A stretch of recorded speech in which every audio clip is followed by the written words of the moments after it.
ব্যাংকিংয়ের অভ্যাস বদলে ফেলেছে করোনা মহামারী। চোখে আঙুল দিয়ে দেখিয়েছে আগামী দিনে প্রযুক্তি হবে ব্যাংকের হৃৎপিণ্ড, লেনদেনের দৌড়ে ঘাড়ে নিঃশ্বাস ফেলবে এমএফআই ও ফিনটেক কোম্পানি। কিন্তু কোভিডে ব্যাংকিং কি আদৌ তার স্বকীয়তা টিকিয়ে রাখতে পেরেছে? প্রণোদনার ঋণ নিয়ে এত ঝক্কি কেন? সব প্রশ্নের উত্তর জানতেই আজকের the business with Seema steel. সাথে আছি আমি তৌহিদ হোসেন। দর্শক, এই বিষয়ে কথা বলার জন্য আমরা আমন্ত্রণ জানিয়েছি ঢাকা ব্যাংক লিমিটেডের ব্যবস্থাপনা পরিচালক ও সিইও ইমরানুল হককে। আসুন তাকে স্টুডিওতে স্বাগত জানাই।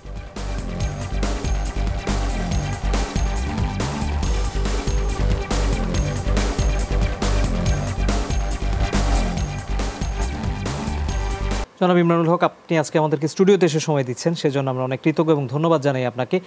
একেবারেই কোভিডের ধাক্কা যে আমরা সামলে ফেলেছি বটেই, কিন্তু কাটিয়ে ফেলেছি সেটি বলা যাবে না। এখনও এক ধরনের আমরা অভিজ্ঞতার ভিতর দিয়ে যাচ্ছি। যেটি জানতে চাই, এই যে করোনাকালে আপনারা ব্যাংকিং করলেন, সমস্ত ব্যাংকাররা একটা চমৎকার সেবা দিল, কিন্তু আমরা দিন শেষে কী শিখলাম এটা জানতে চাই। আর যেই ঋণ বিতরণ আপনারা করলেন, যে ফাইন্যান্সিংগুলো আপনারা করলেন, এটার প্যাটার্নে কোনো ধরনের চেঞ্জ দেখেছেন কিনা, যে এটি আগামীতে এক ধরনের ট্রেন্ড সেট করতে যাচ্ছে, কি মনে হয়? অ্যাকচুয়ালি করোনা তো আমাদের গত বছর মার্চ থেকে আমরা এই করোনার মধ্যে আছি। এখন কিছুটা স্থিমিত হয়েছে, বাট আমরা যে পুরোপুরি শঙ্কামুক্ত সেটা বলতে পারি না আর কি। কারণ ইউরোপে আবার এটার প্রাদুর্ভাবটা দেখা যাচ্ছে কিছুটা স্লাইটলি আপ, বাট আমরা বেশ ভালো একটা অবস্থানে আছি। বাট এটাকে চিন্তা করা যাবে না কোনোভাবেই যে আমরা এটার থেকে সম্পূর্ণ বাইরে আর কি, অথবা মুক্ত। তো যেমনটি বলছিলাম যে হ্যাঁ, গত বছর থেকে যে স্টার্ট হলো, এবং আপনি যেমনটি জিজ্ঞাসা করলেন সেটার উত্তর যদি দিতে হয়, বলবো যে করোনা আমাদেরকে অনেক নতুন কিছু শিখিয়েছে। যেটা আমরা বলি যে নিউ নর্মাল। আস্তে আস্তে করে সেই জিনিসটাই আমাদের কাছে নর্মাল হয়ে যাচ্ছে আর কি। অনেক নতুন জিনিস, বাট নর্মাল হয়ে যাচ্ছে। প্রথমেই আমরা যেটি করেছি সেটা হচ্ছে যে আমরা আমাদের মানব সম্পদকে সুরক্ষার জন্যে যা যা করা দরকার, অ্যাকচুয়ালি আমরা শুধু না, সবাই তাই করেছে, সরকারও তাই করেছে, যে মানব সম্পদকে সুরক্ষার সাথে রাখার জন্য যা যা করা দরকার আমরা চেষ্টা করেছি সেটি কি সর্বপ্রথমে আপনার একটা ভালো জায়গায় রাখার, যাতে আমাদের আমরা যারা ব্যাংকার, আমাদের মানব সম্পদ যাতে সুরক্ষিত থাকে আর কি। তো এটার থেকে আমরা অনেক নতুন কিছু শিখেছি আর কি, কীভাবে নিজেকে সুরক্ষিত রাখা যায় এই ভাইরাস থেকে, এই ধরনের একটা দুর্যোগ থেকে আর কি। তো সেটা আমাদেরকে অনেক নতুন কিছু শিখিয়েছে, এবং এটার সাথে সাথে হ্যাঁ, ব্যাংকিংয়ে কিছু নতুনত্ব এসেছে, স্পেশালি টেকনোলজির উপর ভর করে যে ব্যাংকের সেবা দেওয়াটা, সেটাতে কিছু কিছু নতুন প্রোডাক্ট এসেছে, নতুনত্ব এসেছে। আপনার সেবার দিকের প্রসার ঘটানোর ক্ষেত্রে এই টেকনোলজির উপর ভর করে আমাদের যে একটু ফোকাস করা এবং ক্লায়েন্টকে এটাতে আরও অভ্যস্ত করা, এটাতে আমরা একটু ফোকাস দিয়েছিলাম, এবং দেখা যাচ্ছে যে এটা বেশ রেজাল্টও প্রডিউস করেছে আর কি। কারণ আমাদের দেশে অ্যাকচুয়ালি বেশিরভাগ জনসংখ্যায় যারা ব্যাংকিং করে তারা কিন্তু ব্যাংকে এসে অথবা ব্যাংকিং হলে এসে সেবাটা নিতে চায় আর কি। বাট যখন করোনা স্টার্ট হলো, তখন আমরা কিছু প্রোডাক্ট নিয়ে আসলাম, তারা যাতে ব্যাংকে না এসে বাসায় বসে সুরক্ষিতভাবে যাতে তারা এই সেবাগুলো নিতে পারে, এরকম কিছু আমরা প্রোডাক্ট নিয়ে আসলাম। যেমন account opening from home. Account open করার জন্য কিন্তু সবসময় গ্রাহককে ব্যাংকে আসতে হয়, ব্যাংকের প্রিমিসেসে আসতে হয়। বাট আমরা দেখলাম যে আমাদের নিজস্ব মানব সম্পদকে যদি সুরক্ষিত রাখতে হয়, আমাদের গ্রাহককে যদি সুরক্ষিত রাখতে হয়, তাহলে কি করা যায়? তাহলে আমরা দেখলাম যে অ্যাকাউন্ট ওপেনটা বাসায় বসে আমাদের গ্রাহকরা এই সেবাটা নিতে পারে কি না। আমরা সেই ধরনের একটা প্রোডাক্ট নিয়ে আসলাম আর কি। তো এটা দেখলাম যে বেশ ভালোভাবেই আমাদের গ্রাহকরা নিল, এবং আপনার গত বছর অ্যারাউন্ড আমরা 35,000 অ্যাকাউন্ট এই একটা ক্যাম্পেইন করে কিন্তু এই গ্রাহকের অ্যাকাউন্ট খুলতে পেরেছি আর কি, অ্যাকাউন্ট ওপেনিং ফ্রম হোম। তার পরবর্তীতে আমরা আগের থেকে আমাদের কিছু সেবা ছিল, যেমন এলসি ফ্যাসিলিটিস, আপনার অফিস থেকে করা এলসি অ্যাপ্লিকেশান আমাদের কাছে দিয়ে দাও, এরকম একটি প্রোডাক্ট আমরা করলাম, যেটিকে বলা হয় ট্রেড ক্লাউড আর কি। ট্রেড ক্লাউড, যে না অফিসে এসে যে দরখাস্ত দেওয়া কিংবা অ্যাপ্লিকেশান করা একটা ঋণপত্র ওপেন করার জন্যে, সেটা যাতে বাসায় বসে করা যায় অথবা অফিসে বসে করা যায়, সেটির জন্য আমরা একটা প্রোডাক্ট করলাম আর কি। তো এভাবে আমরা চেষ্টা করে আমাদের গ্রাহককেও সুরক্ষার একটা জায়গা তৈরি করলাম, এবং সেবাটা যাতে চলমান থাকে, সেবায় যাতে কোনো ধরনের ঘাটতি না হয়, কোনো ধরনের আপনার ব্রেক যাতে না হয় সেটার জন্য আমরা সচেষ্ট থাকলাম। এবং আরেকটি জিনিস যেটা করলাম সেটি হচ্ছে যে আমরা সবাই অভ্যস্ত যে কার্যক্ষেত্রে এসে কাজ করা। তো করোনা আমাদেরকে আরেকটি জিনিস শিখিয়েছে যে না, এই টেকনোলজির উপর ভর করে যে আমরা কিছু অলমোস্ট 50% এমপ্লয়িকে উদ্বুদ্ধ করলাম কিংবা জায়গা তৈরি করে দিলাম যে তারা বাসায় বসে কাজ করবে। হ্যাঁ, প্রাথমিক অবস্থায় এটা কিছুটা অ্যাডজাস্ট করতে একটু সময় লেগেছে, বাট সময়ের সাথে সাথে দেখলাম যে না, এটাতে প্রোডাক্টিভিটিও কিন্তু বেশি। প্রোডাক্টিভিটিটা বেশি কীরকম? কারণ অফিসে একটা বাধা ধরার সময় এসে সবাই কাজ করে, 10টায় আছে 6টায় চলে যায়। বাট বাসায় বসে কাজ করলে কিন্তু সময়ের কোনো আপনার এরকম বাধা ধরা কোনো সময় বেঁধে দেওয়া হয় না।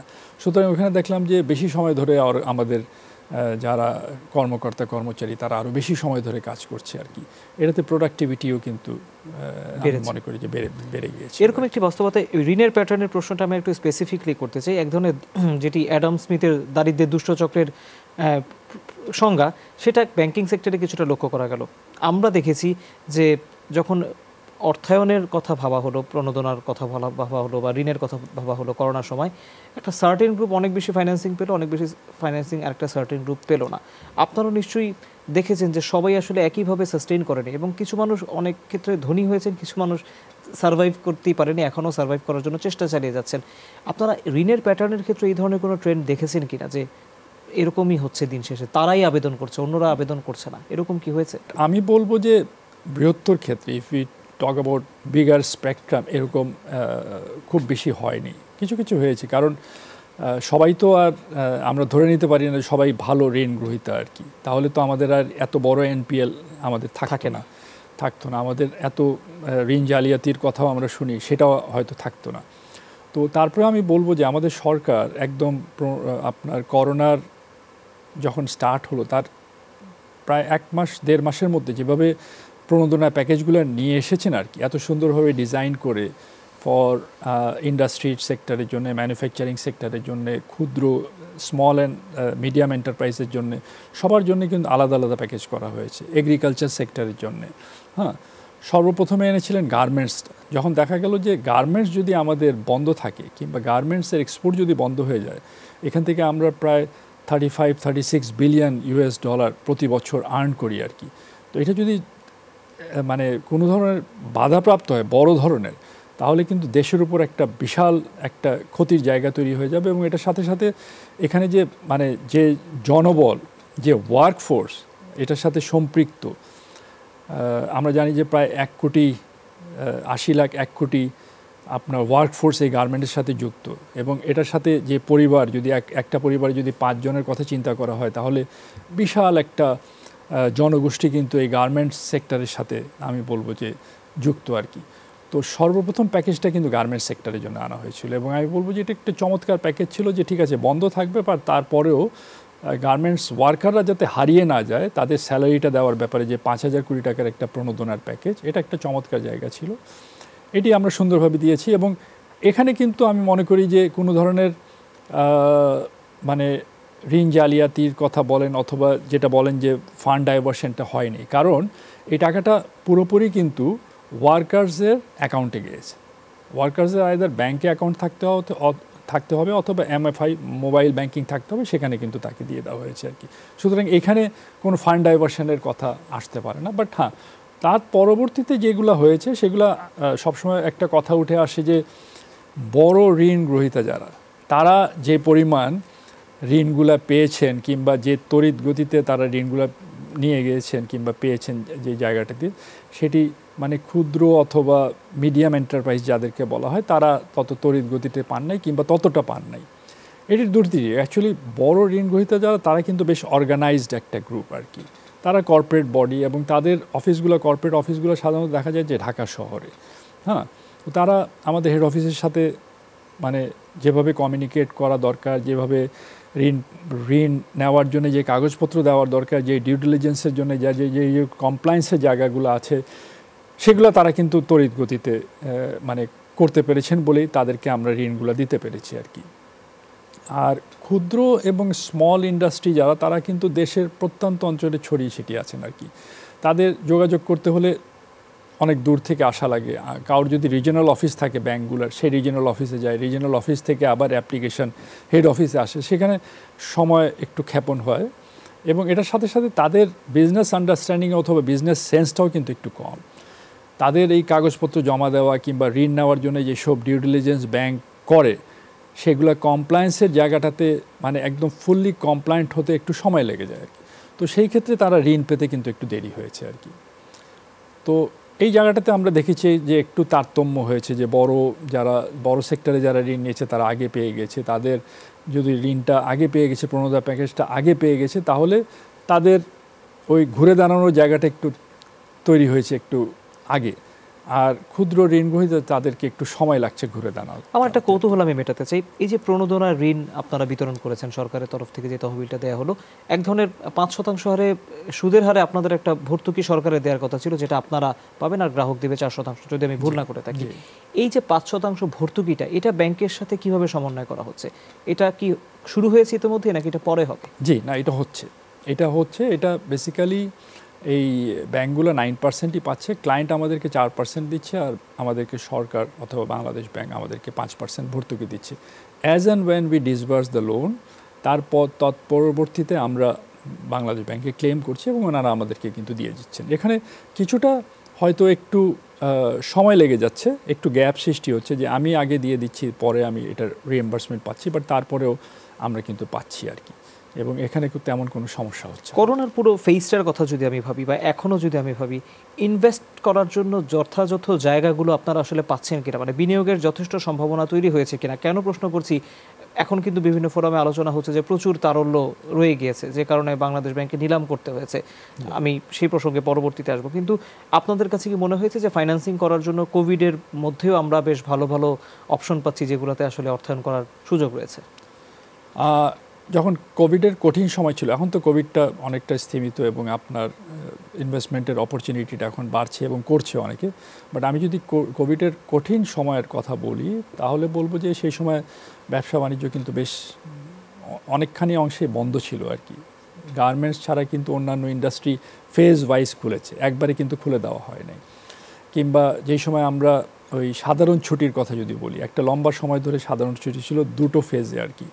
তো তখন কিন্তু আপনার এই ছোট ছোট গ্রসারি শপ বলেন, আপনার ডিপার্টমেন্টাল শপ বলেন, কিংবা এই শপিং মল বলেন, এগুলো কিন্তু বন্ধ ছিল সব। এবং এটার সাথে সাথে কিন্তু হোটেল রেস্টুরেন্টও বন্ধ ছিল, ট্রান্সপোর্ট সিস্টেমও বন্ধ ছিল। সুতরাং এগুলোতে কিন্তু আমাদের ইনভেস্টমেন্ট আছে আর কি। তো সেই জায়গায় ইনভেস্টমেন্টের পরিমাণটা অনেক কমে গিয়েছিল আমাদের। আপনার যেভাবে ইয়ারলি টার্গেট থাকে, যে আমরা একটা ইয়ারলি টার্গেট নিয়ে যে লোন ডিসবার্সমেন্টের একটা টার্গেট থাকে, সেই জায়গায় আমরা পিছিয়ে গিয়েছিলাম আর কি। এবং সেই ক্ষেত্রে ঋণের থেকে যে আমাদের আয়ের জায়গা, সেটাও কিন্তু অনেক কমে গিয়েছিল। এবং সেই কারণেই কিন্তু গত বছর দেখবেন যে তার পূর্ববর্তী বছরের তুলনায় অনেক ব্যাংকই কিন্তু অপারেটিং প্রফিট কিন্তু অনেক কম হয়েছে। যদিও আপনার সরকার অনেক ধরনের আমাদেরকে একটু কমফর্ট দিয়েছেন, মানে আপনার ক্লাসিফিকেশনের ব্যাপারে অথবা আপনার লোন রিপেমেন্টের ব্যাপারে, সেই জায়গাগুলোতে তৈরি করে দেওয়ার জন্য কিন্তু আবার বটম লাইন, যেটাকে আমরা নেট প্রফিট বলি, সেই জায়গাটাতে আবার ব্যাংকগুলো ভালো থাকার একটা জায়গা তৈরি করে। কৃষি ঋণ বা এন্টারপ্রেনাররা কি ঋণ চাননি ওই সময়টিতে, বা আপনারা কি তখন তাদেরকে দিতে পেরেছেন? না, আমরা দিয়েছি, ঋণ যে দেইনি তা না, যাদের অ্যাকচুয়াল নিড ছিল এবং আমরা আমাদের প্রসেস ডিউ ডিলিজেন্স ফলো করে যেসব জায়গায় ঋণগুলো দেওয়ার দরকার আমরা অবশ্যই দিয়েছি। সেই জায়গায় কোনো ধরনের আমরা কোনো বাধার সৃষ্টি করি নাই। যদি দেখেছি যে না, সে ব্যবসা বাণিজ্য আছে এবং তার ঋণের চাহিদা আছে, আমরা প্রপার ডিউ ডিলিজেন্স করে দিয়েছি। যেমন আমি যদি একটি উদাহরণ দিই, যে আমাদের যেসব ইন্ডাস্ট্রিগুলো ডোমেস্টিক ডিমান্ডের উপর নির্ভরশীল আর কি, কারণ ডোমেস্টিক ডিমান্ডের উপর নির্ভরশীল এরকম অনেক ইন্ডাস্ট্রি আছে। যদি আমি ফুড ইন্ডাস্ট্রি বলি, মানুষ তো করোনার সময় বাসায় বসে থাকলেও তো খেতে হবে। এই যে আপনার কমোডিটি আইটেম, চাল বলেন, ডাল বলেন, অথবা এডিবল অয়েল বলেন, এইরকম ইন্ডাস্ট্রিগুলো, ম্যানুফ্যাকচারিং ইন্ডাস্ট্রিগুলো যেগুলো আছে, সেগুলো কিন্তু চলমান ছিল এবং এইসব জায়গায় আমাদের ঋণের চাহিদার জায়গা ছিল, সেটা দিয়েছি। ফার্মাসিউটিক্যাল ইন্ডাস্ট্রিগুলো, এগুলো ওষুধ তৈরি ইন্ডাস্ট্রি, এটা তো ভালো মতনই চলেছে এবং আরও বেশি চলেছে।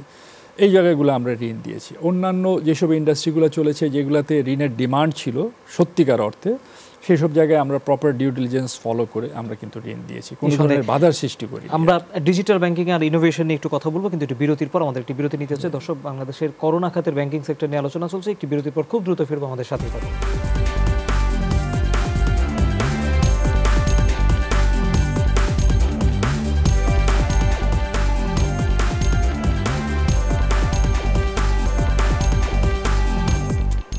আরেকবার স্বাগত, আপনারা দেখছেন the business with Seema steel. আমাদের সাথে স্টুডিওতে আছেন ঢাকা ব্যাংকের ব্যবস্থাপনা পরিচালক ও সিইও ইমরানুল হক। আমরা কথা বলছিলাম যখন কোভিড ব্যাংকিং নিয়ে, ডিজিটাল ব্যাংকিং নিয়ে এক ধরনের আলোচনা চলছিল। এখন আমরা প্রায় দেখি যে এই ডিজিটাল ব্যাংকিংয়ের নিরাপত্তা নিয়ে বিভিন্ন সময় সতর্কতামূলক বার্তা আসে গণমাধ্যমে, সেগুলো আমাদেরকে অনেক সময় প্রচার করতে বলা হয় যে সবাই যাতে সাবধান হয়। আপনাদেরকে তো বলা হয় ডিজিটাল ব্যাংকিংয়ে এক ধরনের ইনভেস্টমেন্টের মানে তাগিদ বোধহয় আপনারা এখন সবাই ফিল করছেন, সেটি কোন দিকে যাচ্ছে সেটি যেমন জানতে চাই। এই ডিজিটাল নিরাপত্তা নিয়ে আসলে ব্যাংকগুলো সচেতন হচ্ছে কিনা, নট অনলি ঢাকা ব্যাংক, অন্যান্য ব্যাংকের ক্ষেত্রে আপনি কি দেখেন, আপনার এক্সপিরিয়েন্স কি বলে? জি, আমি বলবো যে এই জায়গাটাতে অনেক ফোকাস করা উচিত, কারণ আজকাল প্রায় ব্যাংকই কিন্তু যারা ডিজিটাল প্ল্যাটফর্মের উপর ভর করে মানে আপনার তাদের ডিস্ট্রিবিউশন চ্যানেল বলেন অথবা সেবার জায়গাটি তৈরি করার জায়গাটি তৈরি করছেন, তারা যে টেকনোলজিগুলো নিয়ে আসছেন আর কি, সেই টেকনোলজির সাথে সিকিউরিটি এবং সেফটিটা কতটুকু আছে সেটা কিন্তু ফোকাস করে। যেমন আমাদের ব্যাংক গত বছর যে একটু টেকনোলজি আপগ্রেডেশন করা হলো, এখানে বিশাল একটা অঙ্কের টাকা আমরা ব্যয় করেছি আর কি। এটা আমাদের একটা বিদেশি ব্যাংকের সফটওয়্যার এবং এটা ওয়ার্ল্ডের বেশ কিছু টপ র্যাঙ্কিং ব্যাংক কিন্তু এই সফটওয়্যারটা ব্যবহার করে আর কি। তো এখানে আমাদের security system is very very tight আমি বলবো আর কি। হ্যাঁ, তো এরকমভাবে অন্য ব্যাংকরাও, বিশেষ করে যেসব ব্যাংকরা ডিজিটাল ব্যাংকের সাথে বেশি সম্পৃক্ত অথবা সেবার জায়গাটা ডিজিটাল ব্যাংকিংয়ের উপর ভর করে দিচ্ছে, এই জায়গাটাতে তারাও কিন্তু আমি মনে করি তারা প্রস্তুত এবং তারা এই জায়গাটাতে ফোকাস করছে। এবং এটা একটা চলমান প্রক্রিয়া, কারণ টেকনোলজির উপর ভর করে যখনই আপনার যে কোনো প্রোডাক্ট ইনোভেশনে যাবেন আপনি, তখন কিন্তু এটার সাথে সাথে একটা ফ্রড ফরজারির জায়গাও তৈরি হয় আর কি। তো ফ্রডস্টাররা কিন্তু আরেক স্টেপ বেড়ে থাকে আর কি। আমরা টেকনোলজি নিয়ে আসি, বাট তারা এই জিনিসটাকে কিভাবে ব্রেক করবে, সিকিউরিটি লেভেলটা কিভাবে ব্রেক করবে, তার জন্য কিন্তু আগের থেকেই তারা প্রস্তুত থাকে আর কি। তো আমি মনে করি যে এই জায়গায় প্রত্যেকটা ব্যাংকেই ফোকাস দেওয়া উচিত এবং দিচ্ছেও। যখনই কোনো নতুন টেকনোলজি আসে, এটার সাথে সাথে ব্যাংক কিন্তু চিন্তা করে যে এটাকে সেফগার্ড কীভাবে করা যাবে। তো ওই জিনিসটা আমার মনে হয় সবাই সচেতন আছেন আর কি। ইনোভেশনের দিক দিয়ে কি কখনো মনে হয় যে এমএফআইগুলো এগিয়ে যাচ্ছে, এবং অনেকে তো বলে যে আগামীতে এমএফআই বা ফিনটেকই হচ্ছে এই টেকনোলজি বেসড ব্যাংকিংয়ের জায়গাটি নিয়ে নেবে, অন্যান্য ব্যাংক তাদের সাথে পেরে উঠবেন, আসলে কি তাই মনে হয়? না, ব্যাংকিং তো একটা ইটস আ বিগ স্পেকট্রাম। শুধুমাত্র যে এমএফআইয়ের উপর ভর করে কিংবা আপনার এই ধরনের কোনো টেকনোলজির উপর ভর করেই যে আপনার ব্যাংকিংয়ের পুরো প্রোডাক্ট চলে যাবে তা না, কিন্তু ব্যাংক তো অনেক কিছু নিয়ে ডিল করে। ফরেন এক্সচেঞ্জ ট্রানজ্যাকশন নিয়ে ডিল করে, ফরেন ট্রেড ট্রানজ্যাকশন নিয়ে ডিল করে, কর্পোরেট সেক্টর নিয়ে ডিল করে, প্রজেক্ট ফাইন্যান্সিং নিয়ে ডিল করে, আপনার অনেক ধরনের ফিনান্সিয়াল অ্যাডভাইজারি নিয়ে ডিল করে। সুতরাং ব্যাংক বিলুপ্ত কখনোই হবে না। বাট হ্যাঁ, যেহেতু টেকনোলজি আসছে, টেকনোলজির ইনোভেশন প্রতিনিয়ত হচ্ছে, এইটার ইউজটা অনেকাংশে বাড়বে। হ্যাঁ, fintech definitely it is the thing which is going to expand further in the coming future আর কি। এটা একটা জায়গা তৈরি করে নিয়েছে বিদেশি। আমরা যদি ওয়েস্টার্ন ওয়ার্ল্ডের কথা বলি, এটা ডেফিনেটলি একটা বিশাল জায়গা তৈরি করেছে। বাট ব্যাংকের সাথে যুক্ত করেই কিন্তু করতে হবে আর কি। Banking transaction, banking innovation, banking আপনার এই যে ব্যাংকিং যে আমাদের কার্যক্রম, এটার সাথে যুক্ত করেই কিন্তু এই ফিনটেকের কার্যক্রমটা চলবে অথবা টেকনোলজিক্যাল ডেভেলপমেন্টটা চলবে আর কি। এটা একটার সাথে আরেকটাকে সেপারেট করা যাবে না। It has to be merge together, it has to hold hand in hand together and move forward. এরকম একটি অবস্থায় এখন তো বলা হয়েছে একদম রুট লেভেলে মানুষের দোরগোড়ায় ব্যাংকিংকে নিয়ে যাওয়ার কথা বলা হচ্ছে, এবং এটার একটা ভালো বাংলাদেশে আইডিয়া কাজ করছে। এজেন্ট ব্যাংকিং রুট লেভেল পর্যন্ত গিয়েছে। আবার এখন আমরা দেখি যে এজেন্ট ব্যাংকিং নিয়ে নানা ধরনের অভিযোগ, কমিশন সংক্রান্ত জটিলতার কারণে এজেন্টশিপ ছেড়ে দেয়, এই ধরনের অভিজ্ঞতার ভিতর দিয়ে ব্যাংকারদেরকে যেতে হচ্ছে। আমি আলাদা করে দেখলাম ঢাকা ব্যাংক এজেন্ট ব্যাংকিং নিয়ে কখনোই খুব একটা সেই অর্থে মনোযোগ দেয়নি। এটি কেন? ব্যবসার পলিসি থাকতেই পারে, কিন্তু এর বাইরে আর কোনো স্পেকুলেশন আছে কিনা যে আপনারা ভেবেছিলেন যে agent banking might not work in future?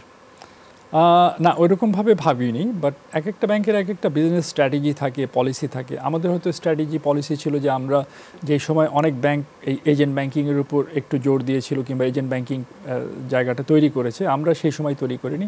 আমরা চিন্তা করেছিলাম আমরা এজেন্ট ব্যাংকিং করলেও মানে অনেক ব্যাংক যেভাবে ব্যাপকভাবে করেছে আমরা সেভাবে করতে চাইনি। আমরা করতে চেয়েছিলাম কিছু কর্পোরেট বডির সাথে টাই আপ করে এজেন্ট ব্যাংকিংটা করা। সেটা আমরা এখন পর্যন্ত একদম পুরোপুরি শেলভড করে দেইনি, আমরা করব।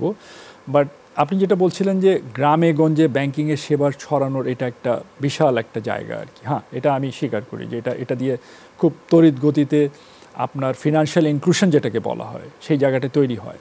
তো আমরা সেটি করছি, সেটির আমাদের পন্থাটা একটু আলাদা। আপনি হয়তো জানেন যে আমাদের বাংলাদেশ ব্যাংক গত বছরের প্রথম দিক থেকে ওই সাব ব্রাঞ্চের কনসেপ্টটা নিয়ে এসেছে আর কি। সাব ব্রাঞ্চ হচ্ছে যে ফিনান্সিয়াল ইনক্লুশন করার জায়গা তৈরি করার একটি বিশাল একটা স্কোপ আর কি।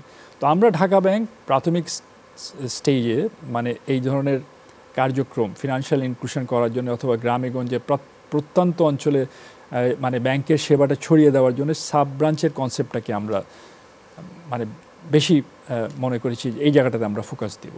সেই অর্থেই আমরা সাব ব্রাঞ্চগুলো বাড়াচ্ছি আর কি। আমাদের গ্রামে গঞ্জেও ব্যাংক আছে, বাট একদম প্রত্যন্ত অঞ্চলে কিন্তু সেরকমভাবে নেই।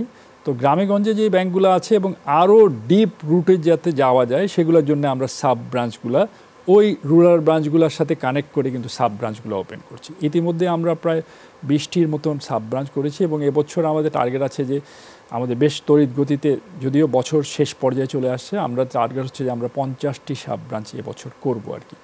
আর এজেন্ট ব্যাংকিং যেটা, definitely agent banking is a good thing. I will not criticize or not say that it is something which should not flourish or which should not expand. Definitely এটা ভালো একটা জায়গা তৈরি করছে এই ফিনান্সিয়াল ইনক্লুশনের জন্য। হ্যাঁ, কিছু ছোটোখাটো কিছু অভিযোগ থাকে যে হ্যাঁ এজেন্টরা হয়তো কমিশন সময় মতন পাচ্ছে না, কিংবা ফরজারির কথা আসছে যে এজেন্টরা ফ্রড করে ব্যাংকের সাথে ফ্রড করে টাকা পয়সা ওই মানে ঠিক সময় মতন জমা না দিয়ে চলে যাচ্ছে। তো এই অভিযোগগুলো আসছে, আপনারা পত্রপত্রিকাও তো আমরা দেখি, আপনি হয়তো দেখেন। তো এইসব অভিযোগ আছে, এইসব ছোটোখাটো অভিযোগ থাকবেই। তো এজেন্ট ব্যাংকিং আমি মনে করি it is a good thing, it will stay and আমার মনে হয় ইট উইল গ্রো। এবং আমরাও এজেন্ট ব্যাংকিংয়ে আসবো, আমাদের পরিকল্পনা আছে যে সেকেন্ডারি স্টেজে after expanding sub branch to some extent আমরা এজেন্ট ব্যাংকিংয়ের উপর ফোকাস করব। বাট এজেন্ট ব্যাংকিংটা আমরা যেটা ইন্ডিভিজুয়াল অথবা যেটাকে প্রোপ্রাইটারশিপ এজেন্ট ব্যাংকিং বলে সেটাতে আমরা যাব না। আমরা কোনো কর্পোরেট বডির সাথে টাই আপ করে আমরা, কারণ কিছু কর্পোরেট বডি আছে যাদের distribution channel is very strong, অনেক জায়গায় অনেক ডিপ রুটেডভাবে ছড়িয়ে আছে আর কি। তো আমরা তাদেরকে টার্গেট করছি, আমরা তাদের সাথে যুক্ত হয়ে এজেন্ট ব্যাংকিং করবো আর কি। এই ধরনের পরিকল্পনা আমাদের আছে। আরেকটি বিষয়, করোনার পর থেকে একটা ট্রেন্ড আসবে করছিল, কিন্তু এটি পরবর্তীতে শুরু হয়ে গেছে এবং চলছে, সেটি হচ্ছে ডলারের বিনিময় মূল্য বেড়ে যাচ্ছে। সেটি ব্যাংকের ভেতরেও বেড়েছে, ব্যাংকিং চ্যানেলের বাইরেও বেড়েছে, আমদানির খরচ বেড়ে যাচ্ছে, এটি তো অবশ্যই ভাবে যেটা ইনফ্লেশনে ইম্প্যাক্ট ফেলছে। ডলারের এই লেনদেনের যে ভারসাম্য সেটি রাখার জন্য আসলে কি করা উচিত বলে আপনি মনে করেন? কারণ এটা তো এখন ব্যবসায়ীদের মাথা ব্যথার কারণ হয়ে দাঁড়িয়েছে।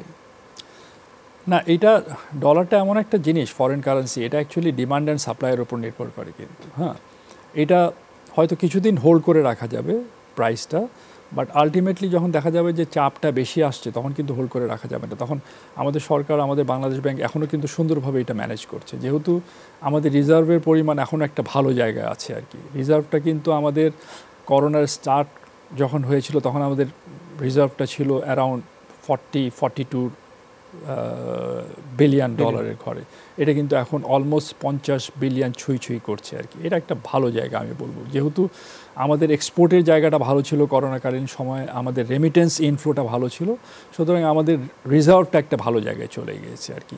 এবং আমাদের ইম্পোর্টটা তখন কম ছিল, আননেসেসারি ইম্পোর্ট হয় নাই। হ্যাঁ, আননেসেসারি পণ্য ইম্পোর্ট হয় নাই, যেগুলো একদম রিয়েল নিড সেই ইম্পোর্টগুলো হয়েছে।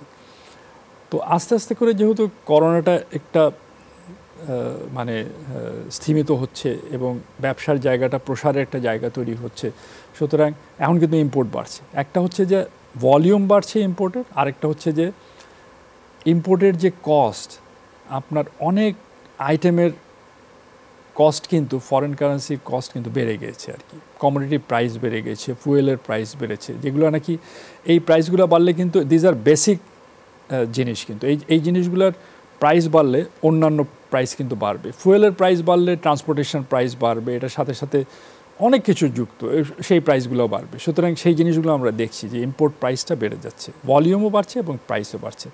তো ওই জিনিসটা আমাদের ফরেন কারেন্সির এই ডলার রেটের উপর, ডলার চাহিদার উপর কিন্তু একটা চাপ সৃষ্টি করছে। সুতরাং এই কারণে কিন্তু রেটটা একটু বাড়ছে আর কি।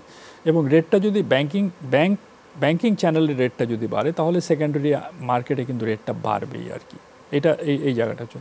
বাট আমার মনে হয় যে এই জায়গাটাতে আমাদের খুব বেশি শঙ্কিত হওয়ার কারণ নেই, যেহেতু আমরা এক্সপোর্টে একটা ভালো জায়গায় আছি। রেমিটেন্স ফ্লোটা যদিও কমেছে, আমার মনে হয় সামনের দিকে রেমিটেন্স ফ্লোটা ভালো হয়ে যাবে।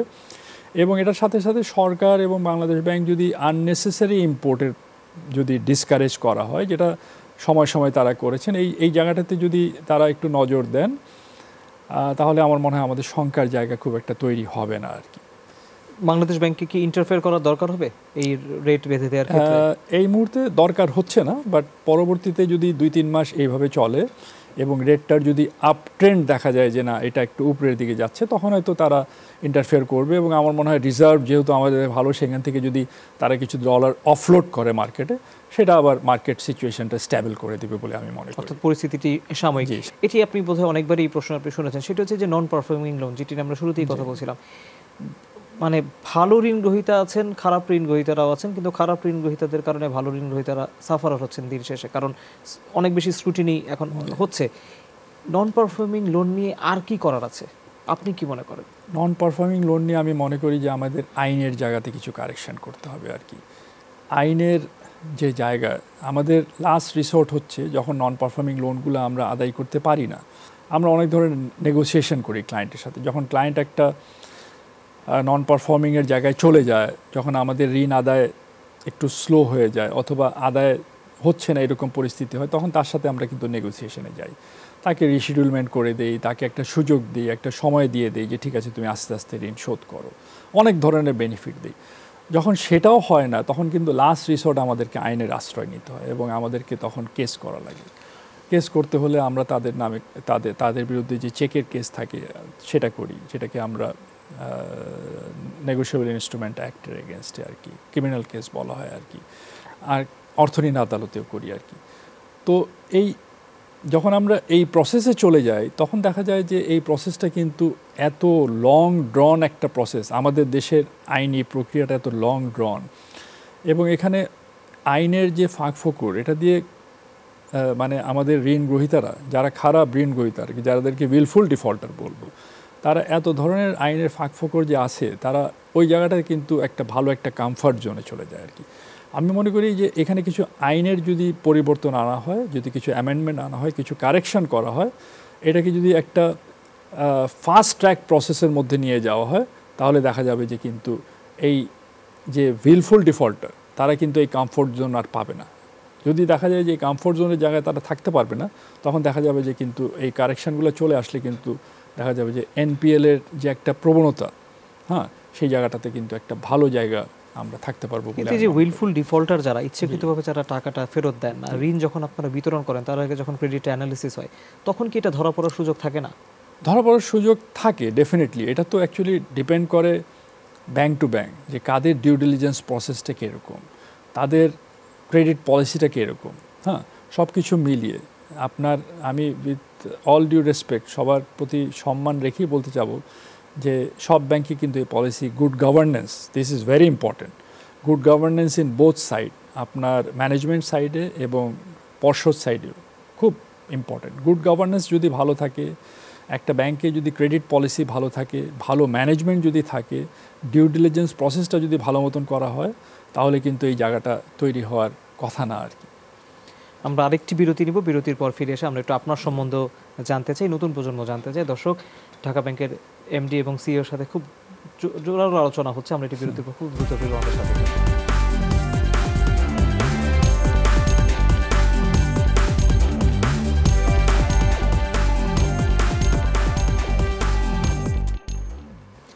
দর্শক আবারও স্বাগত। আপনারা দেখছেন the business with Seema steel. আমাদের সাথে স্টুডিওতে আছেন ঢাকা ব্যাংকের এমডি ও সিইও ইমরানুল হক।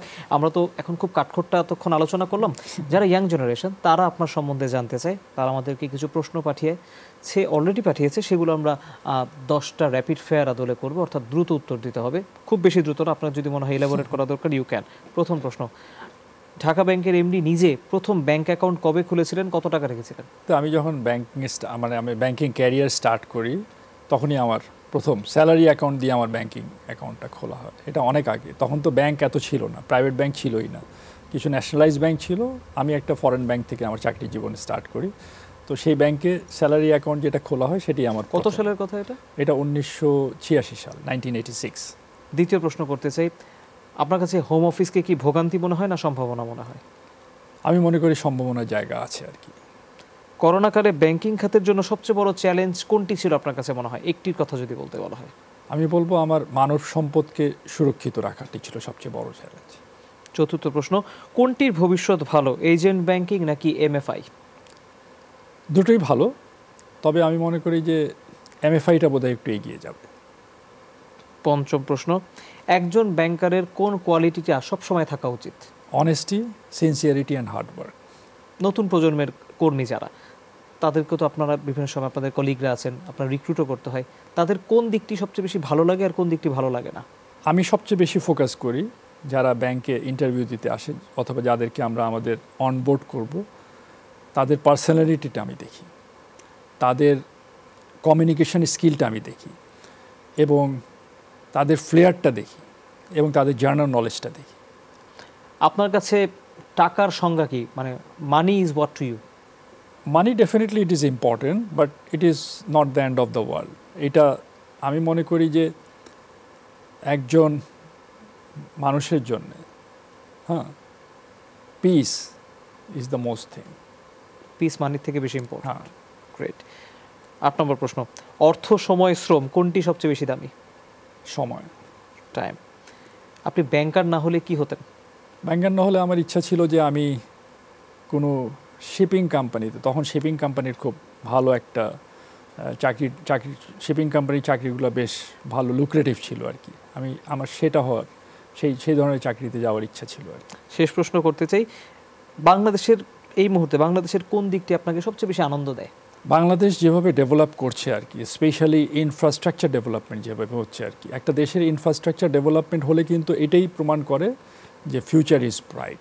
আমাদের যেভাবে পদ্মা ব্রিজ হয়ে যাচ্ছে, আমাদের এই চিরঙে যেটা টানেল হচ্ছে, আমাদের যেভাবে আপনার রোড কানেক্টিভিটি হচ্ছে, তার মানে আমাদের যে জায়গাগুলো তৈরি হচ্ছে কমিউনিকেশনের জায়গা তৈরি হলে কিন্তু ফিউচার ইজ ব্রাইট। এবং আমাদের ডেমোগ্রাফিক যে অ্যাডভান্টেজ, আমাদের যে একটা বিশাল সংখ্যক জনগোষ্ঠী যারা তরুণ, যারা কর্মক্ষম, আমি মনে করি তাদের জন্য ফিউচার ইজ ভেরি ব্রাইট, কারণ একটা বিশাল অংশ এখানে আছে, এবং যে দেশের ডেমোগ্রাফিক অ্যাডভান্টেজটা বেশি তাদের কিন্তু ফিউচার তত বেশি মানে একটা অ্যাডভান্সমেন্টের সম্ভাবনা থাকে আর কি। তো সেই জায়গায় আমরা আছি। তো আমি মনে করি যে এই জায়গায় আমাদের একটা স্ট্রং একটা জায়গায় আছি আমরা। নিঃসন্দেহে আমরা র্যাপিড ফায়ারের অংশটি শেষ করলাম। যাদের যে প্রশ্নের উত্তর দরকার আমার মনে হয় তারা খুঁজে পেয়েছে। একটু পরের দিকে যেতে চাই, সেটি হচ্ছে যে এই যে ব্যাংকিং সেক্টরে যারা এখন কাজ করতে আসছেন, অনেকেরই আগ্রহ আছে, বড় অংশের এখনও আগ্রহ আছে, তারা পড়াশোনা শেষ করে ব্যাংকে চাকরি করতে চায়। প্রশ্নটি যেটি করতে চাই, দক্ষ ব্যাংকার তৈরি হচ্ছে কিনা, সেটি শুধুমাত্র ফ্রেশার এন্ডে না, দক্ষ ব্যাংকিং ম্যানেজার তৈরি হচ্ছে কিনা যারা আগামীতে ডিসিশনগুলো দেবে, কি মনে হয় আপনার কাছে? হচ্ছে। এটার জন্য আমি মনে করি যে একজন ইন্ডিভিজুয়াল যারা ব্যাংকার হিসাবে আসে, তার তো নিজস্ব একটা দায়িত্ব আছেই, যে তাকে ইনভলভ হতে হবে, তাকে সিরিয়াস হতে হবে, তার কমিটমেন্ট থাকা লাগবে। This is very important. এটার সাথে সাথে ব্যাংকেরও দায়িত্ব আছে, কিন্তু ব্যাংক কিন্তু একজন দক্ষ ব্যাংকার তৈরি করার জন্য তার যে একটা ভালো ট্রেনিং ইনস্টিটিউট থাকা, তাকে অন দ্য জব ট্রেনিং দিয়ে একটা গ্রুম আপ করা, তার সাকসেশন প্ল্যান, ক্যারিয়ার ডেভেলপমেন্টের জন্য যা যা করা দরকার আর কি, একটা ব্যাংকের কিন্তু মূল দায়িত্ব এটা আর কি। যেসব ব্যাংকে স্ট্রং প্ল্যাটফর্মগুলো আছে আর কি, সেই জায়গায় দক্ষ ব্যাংকার তৈরি হবেই। তো এই জায়গাগুলোতে ব্যাংকের দায়িত্ব একটা বিশাল একটা দায়িত্বের জায়গা আছে আর কি। এবং এটার সাথে সাথে একজন ইন্ডিভিজুয়ালও যারা আসছে, তাদের যে কমিটমেন্টের জায়গা, তাদের যে পারফরমেন্সের একটা নিজস্ব একটা ইনিশিয়েটিভ নেওয়ার যে জায়গা, এগুলোও তাদের একটা মানে থাকতে হবে আর কি। আমার একটা ব্যক্তিগত অবজারভেশন হচ্ছে যারা ম্যানেজার, ইভেন দ্য সিইও, এটা কনস্ট্রাকটিভ ক্রিটিসিজম, সবাই খুব বেশি প্রফিট ওরিয়েন্টেড, সার্ভিস ওরিয়েন্টেড অনেকেই না। মানে গত সার্বিক ব্যাংকিং সেক্টরকে যদি আমি বলি, এই প্রফিট করার এত বেশি মোটিভেশনটা কেন থাকে? এটা তো একটা সার্ভিস ইন্ডাস্ট্রি। ডেফিনেটলি এটা সার্ভিস ইন্ডাস্ট্রি, এবং ব্যাংকগুলোকে প্রথমে সার্ভিসের মানটাকে ধরে রাখার জন্য কিংবা একটা ভালো জায়গায় রাখার জন্যই কিন্তু আমি মনে করি একজন ব্যাংকারকে সর্বপ্রথমে ফোকাস করা উচিত। কারণ আপনার যদি কোয়ালিটি না থাকে, আপনার সার্ভিসের মান যদি ভালো না থাকে, তাহলে কিন্তু গ্রাহক আপনার কাছে আসবে না। আর প্রফিটের যে জায়গাটাতে বলছেন, এটা অ্যাকচুয়ালি এই জায়গাটাতে আপনার প্রফিট করতেই হবে। বাট আমি মনে করি প্রফিট থেকে বেশি জিনিস যেটা হচ্ছে যে ব্যাংকের হেলথটা ভালো রাখা, আর আপনি যেটা বলছিলেন যে ব্যাংকের সার্ভিস কোয়ালিটি ভালো রাখা, এই দুটি জায়গায় কিন্তু ফোকাসটা বেশি দেওয়া উচিত আর কি। তাহলে কিন্তু একটা কোয়ালিটি ব্যাংক হিসাবে, একটা গুড ব্র্যান্ড ব্যাংক হিসাবে কিন্তু মার্কেটে একটা ভালো ফুটিংয়ে থাকবে যে কোনো ব্যাংক আর কি। এরকম অবস্থায় যারা ব্যাংকিংয়ে আগামীতে আসতে চাইছে, তাদের জন্য আপনার সাজেশন কি? কারণ একটা বড় অংশ আমরা এখন দেখছি এমএফআইতে চলে যাচ্ছে, অনেকে ফিনটেক বেসড নিজেরাই উদ্যোক্তা হচ্ছে। সবার জন্য আপনার সাজেশন কি? ডেফিনেটলি আমাদের young generation are very bright, কারণ আগে তো আমাদের সময় এরকম এত বেশি প্রাইভেট ইউনিভার্সিটি ছিল না। শিক্ষার মান অনেকে বলে যে খারাপের দিকে যাচ্ছে, অনেকে বলে যে ভালো একটা অপরচুনিটি জায়গায় তৈরি হচ্ছে। আমি at the end of the day মনে করি যে আজকালকার যারা ইয়াং জেনারেশন যারা শিক্ষা নিয়ে বেরোচ্ছে, তারা অনেক ইন্টেলিজেন্ট, তাদের জার্নাল অনেক ভালো, তাদের ইন্টেলিজেন্স লেভেল অনেক ভালো, সুতরাং এরা ভালো করবে। আমি মনে করি এদেরকে চাকরিতে যারা যেতে চায়, যাদের একদম মাইন্ডসেট থাকে যে না আমি চাকরি করব, তারা চাকরিতে আসতে পারে। ডেফিনেটলি অনেক জায়গা আছে চাকরির জায়গা। আপনার আজকাল শুধু ব্যাংক না, অনেক লোকাল কর্পোরেটও অনেক স্ট্রং কর্পোরেট বডিজ চলে আসছে। অনেক উদ্যোক্তা যারা ছোট ছোট ছিলেন, তারা অনেক বড় কর্পোরেট অর্গানাইজেশন করেছেন, সেই জায়গায় একটি চাকরির জায়গা আছে। টেলকো, অনেক বড় বড় টেলকো কোম্পানি আসছে, সেই জায়গায় চাকরির জায়গা হচ্ছে।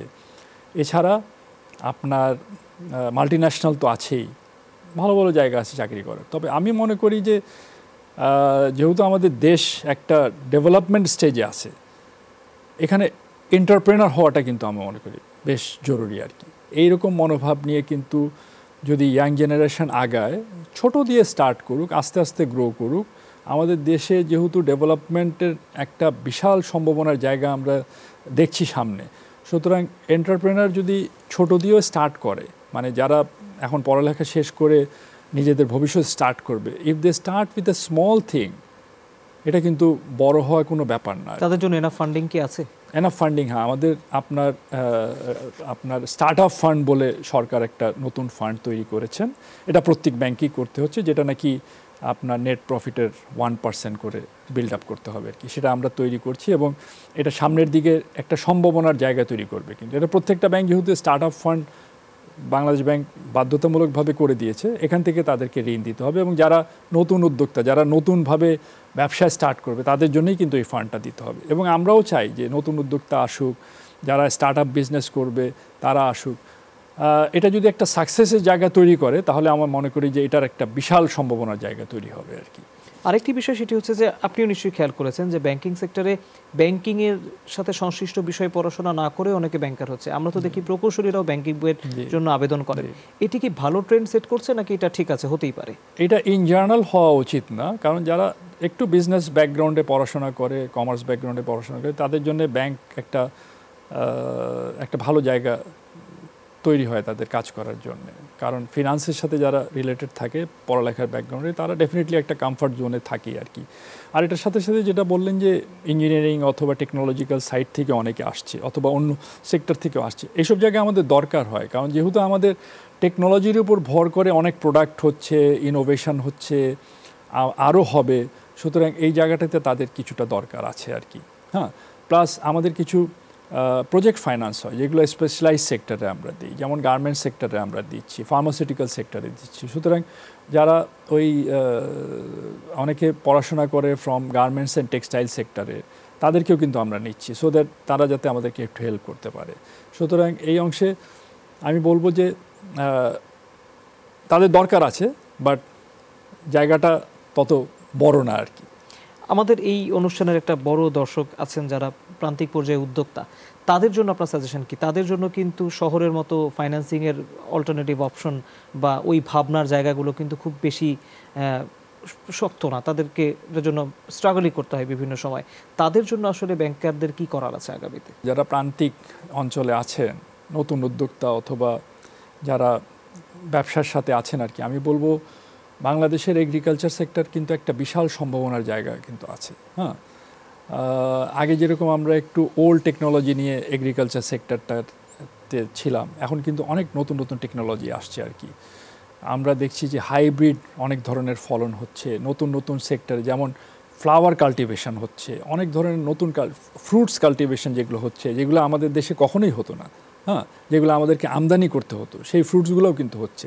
এবং আমি পার্সোনালি যদি আমি অ্যাজ আ সিইও বলি, আমি আমার প্রত্যেকটা ম্যানেজারকে যারা বিশেষ করে গ্রামেগঞ্জে আছে অথবা রুরাল এরিয়াতে অথবা সাবআরবান এরিয়াতে, আমি বলছি যে এগ্রিকালচার লোনগুলোর প্রতি কিন্তু অত্যন্ত ফোকাস দিতে হবে। এই জায়গায় আমি বলেছি যে ভাই, সিএসআর আকারে হলেও তোমরা লোন দাও, ধরে নাও এটা লোন ফেরত আসবে না, তারপরেও দাও। এবং আমি পার্সোনালি ফিল করি যে এই সেক্টরের লোনগুলোর কিন্তু ডিফল্ট রেট অনেক কম। হ্যাঁ, যদি তারা কোনো আপনার ক্ষতির জায়গায় পড়ে যায়, সেই ক্ষেত্রে হয়তো ঋণের রিটার্নটা আমাদের একটু ঝুঁকির জায়গায় পড়ে যায়, বাট আদারওয়াইজ কিন্তু তাদের মধ্যে কোনো খারাপ ইন্টেনশন থাকে না যে তারা ঋণের টাকাটা ফেরত দেবে না। তো এই জায়গাটাতে আমরা ফোকাস করছি এবং আমি বলবো যারা প্রত্যন্ত অঞ্চলে আছেন এই এগ্রিকালচার সেক্টরে তারা যাতে ফোকাস দেন।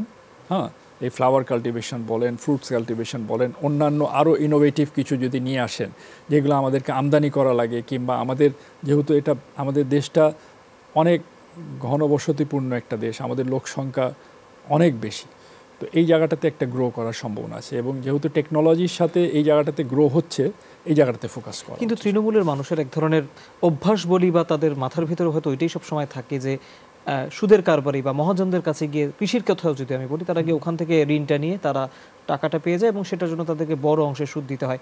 ব্যাংকারদের সাথে তাদের যোগাযোগটা সেই ক্ষেত্রে তুলনামূলক কম।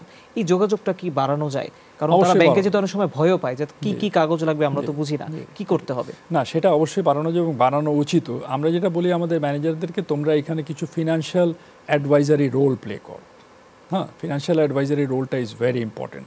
তাদেরকে বোঝানো যে তারা শুধুমাত্র ঋণ দিলেই হবে না, ঋণটার সাথে সম্পৃক্ত থাকা, যে ঋণটা কোথায় যাচ্ছে, টাকাটা কোথায় যাচ্ছে, weather it is going to the right sector, whether he is investing it rightly or not, কোন সময় ঋণটা কোথায় ব্যবহার করতে হবে এবং কিভাবে সে ব্যবহার করে ঋণের টাকাটা ফেরত দিবে।